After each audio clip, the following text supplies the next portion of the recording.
俄罗斯航母噩耗不断，船快修好了，人又没了，还有希望吗？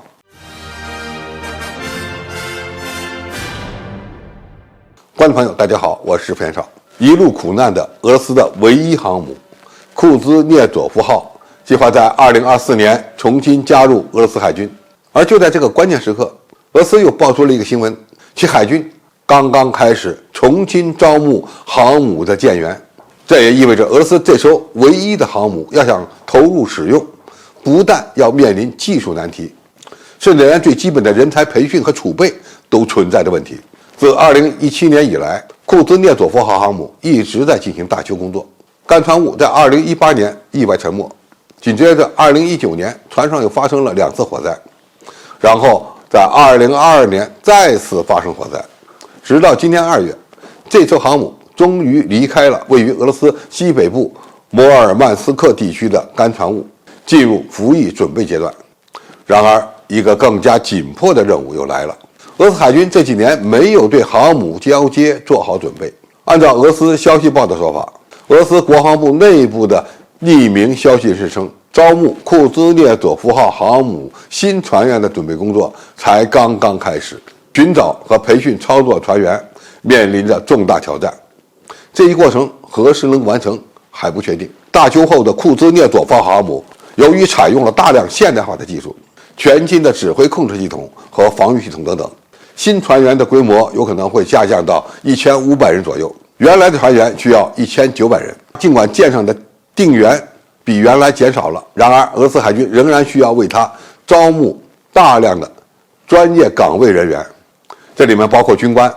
海军见习生水手、驾驶人员、领航员和信号员，还需要招聘航空设备操作和维修方面的专家。这些职位与过去的要求不一样。我们要注意一点，俄罗斯海军的航母操作人员的素质原本就不算高。库兹涅佐夫号航母在2017年之前发生过相当多的事故，例如2009年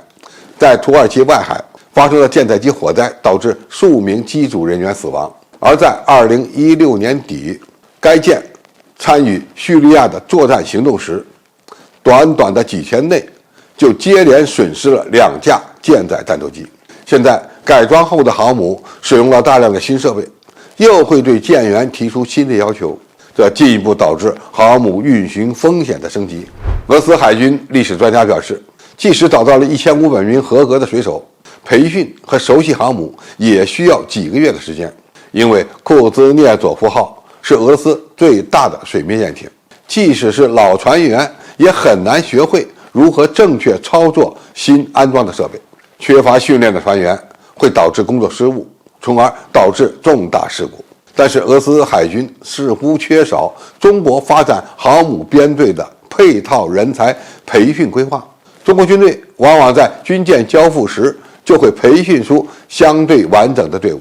当然，俄罗斯也可以学习中国的做法，从其他的舰艇引进熟练的军官，优先保证航母的正常运作。假设一切都顺利，那么俄罗斯还面临着一个难题，那就是苏33舰载机和米格29K 舰载机的飞行员是否还能够适应航母上的起降。航母舰载机飞行员要想保持状态，需要有一整套完善的培训体系。整整7年之后，可能会面临一些不可逾越的障碍，这也会导致航母运营的风险增加。这种情况不只是发生在库兹涅佐夫号航母上，而是所有的俄罗斯跨越数年改造的军舰都会出现。1144型基洛夫级核动力巡洋舰同样也是这样。该舰自1999年就开始改装了，现在所有的前舰员都已经退役了。就算军舰修好了，人却没了。俄罗斯不得不再招聘800名水手接受培训，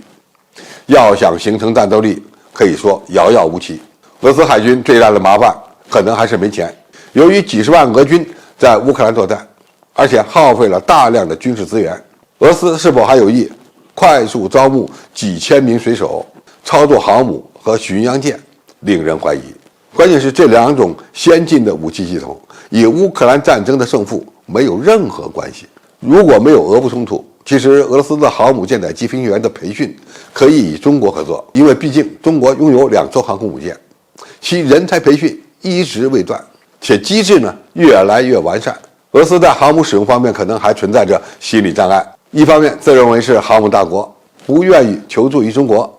另一方面，在俄乌冲突爆发后，更不方便与中国合作。从航母改造再到人员培训，俄罗斯看起来距离航母大国越来越远了。航母或许会真的成为像俄罗斯这样的原先的海上大国的奢侈品。好，今天的评述就到这里，谢谢大家收看，我们下期再见。